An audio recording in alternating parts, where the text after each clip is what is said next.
The Adams Archive. If you have not heard yet, which you probably have because everybody's talking about it, there was a group of, well, one, I believe it was Iranian or Israeli billionaire, as well as some other crazy-ass people who decided to put their life on the line to go look at a screen in a submarine to take a look at the Titanic. These people must really love Leonardo DiCaprio because it cost around $250,000 just to go on this excursion. Pretty wild that this many people at one time would actually go and do that. So I am reading this article from Real News No Bullshit, which just came up with a bullshit pop-up saying that I'm not subscribed, which I am. So hold on one second while I go ahead and click that beautiful button. All right, there we go. Now, this article says, U.S. Coast Guard leads urgent search for Titanic viewing submarine. It goes on to say, a rescue operation led by the U.S. Coast Guard with Canadian support began on Monday in the Atlantic Ocean to find a submersible vessel used for Titanic exploration, which was reported missing on Sunday evening south of St. John's, Newfoundland. Interesting. Open Gate Expeditions, the company that owns the submersible, confirmed the search for its 5-person vessel and expressed concerns for the crew and their families. Wow. Keeps wanting me to sign in, even though I'm already signed in. Come on, Real News. Let me just give you my breakdown while this is pulling up. So basically, these 4 crazy-ass dudes went down with this other crazy-ass dude who owns a submarine, and he takes people down to go see the Titanic. Now, when you think of a submarine, usually you think of this big, beautiful thing with like a little tube coming out the top of it and sonar and all this wild other shit. This doesn't have that. This looks like a tin can wrapped in duct tape.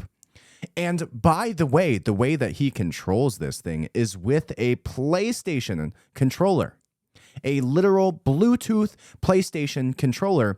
And also, the only thing that these 4 guys can actually see is TV screens.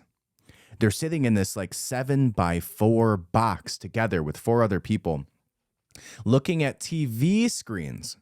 They can't even actually see the Titanic. There's like a heat camera and like IR camera that they can actually see the Titanic with out of a screen. They don't actually get to go view it themselves. They sit there with a remote control. You could have taken a drone.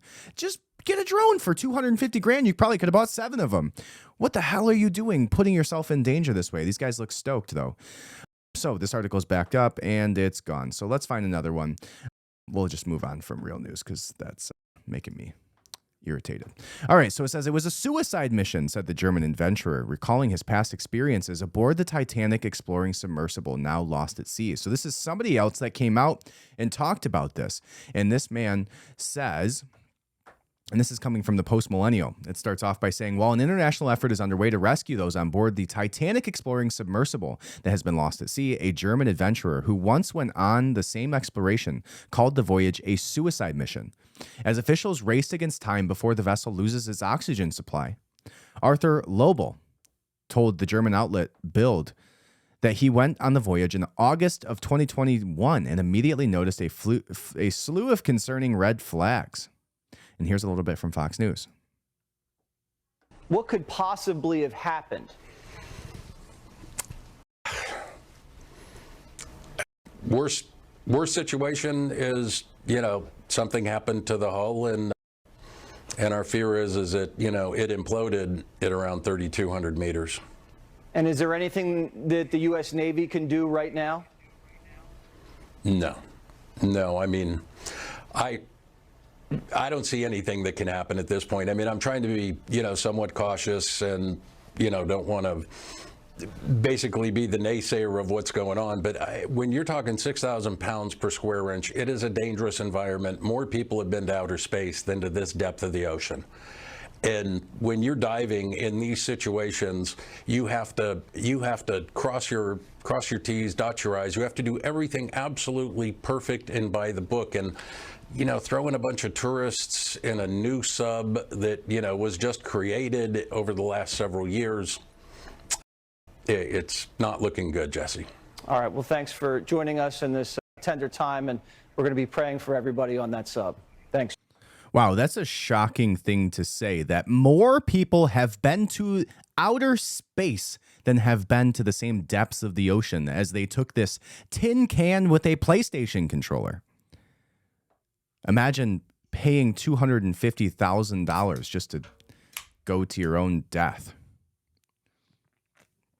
Now, there was far more pressing things that went on this week, including Hunter Biden essentially getting off during a hearing where he pled guilty to 2 charges for tax evasion, among several other things like I posted about. So this is not to take away from those things, but this is what everybody's talking about. So here we are. For very, very rich people are sitting very, very deep under the ocean. Now, again, that's not to take away from the fact that this is tragic and horrible, because I can't imagine the amount of stress and anxiety and, if they're alive right now. Currently, as we're having this discussion and conversation, they're running out of air. So terrible, terrible. But this goes on to say that he was recalling his experience on board the Titan submersible that tours the famous Titanic wreckage 12,000 feet below sea level. It was a suicide mission, he exclaimed. The first submarine didn't work. Then a dive at 1,600 meters had to be abandoned. Lobel told the outlet that he went on the underwater expedition with 2 passengers that are currently trapped aboard this missing vessel. French Titanic expert Paul Harvey Nergiolet, 73, and OceanGate CEO Stockton Rush, 61, the 2 men are trapped with 3 other passengers in this vessel, which authorities believe to be located around 350 miles off the coast of Canada. Excuse me. And it says, while the vessel was about to launch, Lobel explained that the submersible had a series of electrical issues, which resulted in a 5-hour delay. In addition to those issues, the entrepreneur, who paid $110,000 for his ticket, said that the bracket of the stabilization tube had to be reattached with zip ties. The stabilization tube balances the submarine, according to the outlet. You need strong nerves, you mustn't be claustrophobic, and you have to be able to sit cross-legged for 10 hours, he said of his experience. It must be hell down there. There's about 2.5 meters of space.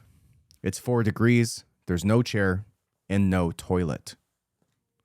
Those aboard the Titan submersible, which has been missing since Sunday, include a British billionaire, Harnish Harding, Pakistani businessman Shahzadi Dawood, and his 19-year-old son, and the 2 passengers previously mentioned.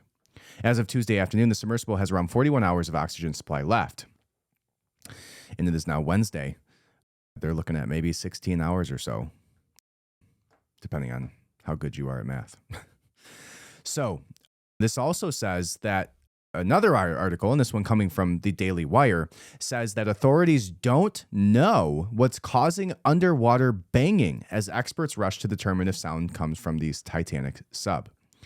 The U.S. Coast Guard is still trying to determine if the underwater noises picked up by sonar planes Tuesday came from the missing Titanic submersible. The search and rescue teams detected banging sounds in 30-minute intervals near where the 5 passengers aboard the Titanic sub went missing. During a Wednesday afternoon press conference, Coast Guard Captain Jamie Frederick said that the team of experts is listening to recordings of the banging sounds picking up by search and rescue teams, but added, "We don't know what they are, to be frank with you."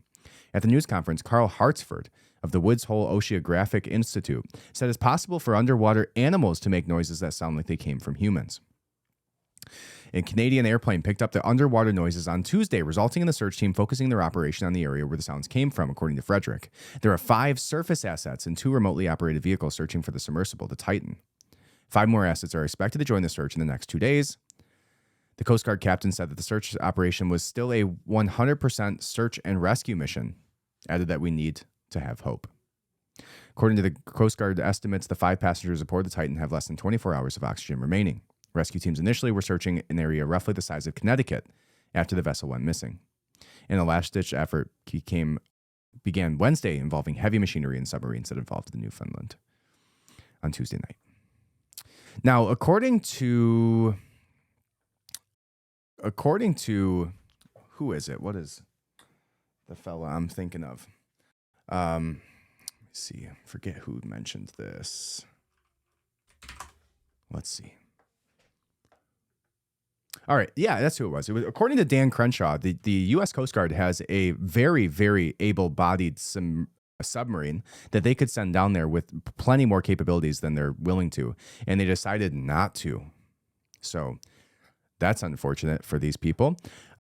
But, you know, like I talked about, the underwater banging is interesting here. Now, obviously, it's probably most likely not the submarine, and it's probably something else, potentially, as that person pointed out, sea creatures. But what I like to think is going to end up as the result of this is, you know, how many times have we seen that aliens or UFO aircraft drop underneath the water surface? So maybe, just maybe, you know, let's go back to Project Bluebeam and say maybe our underwater friends that are dropping down from the sky are going to pick up this submarine and drop it just politely back onto the White House lawn and greet us, and then have a hologram in the sky, and then, you know, start their takeover. So maybe this is the intro to that. Probably not.